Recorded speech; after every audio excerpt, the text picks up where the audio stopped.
So as you can see guys, may difference talaga kaysa dito This is our day 3 ng paggamit ng Dio.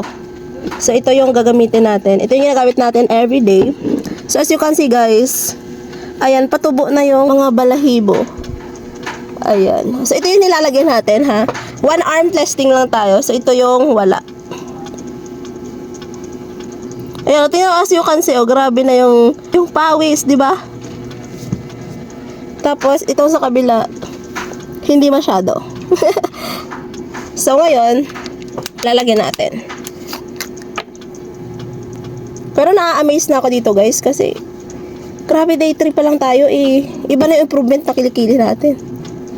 So, don't forget na pag naglagay kayo nito, guys, ikalat nyo. Kasi, pag hindi nyo kanalat, hindi na-spread yung buong product. Ayan. So, ganyan siya. Hintayin lang nating matuyo. So, ito yung wala. And then, so as you can see guys, may difference talaga kaysa dito diba? Mas madilim dito onte, makulimlim. Guys, try nyo na to, grabe. Try nyo ng 3 days or 2 days kung mag-e-effect agad sa inyo. Ibig sabihin, effective talaga ang product na to. Kaya try mo na.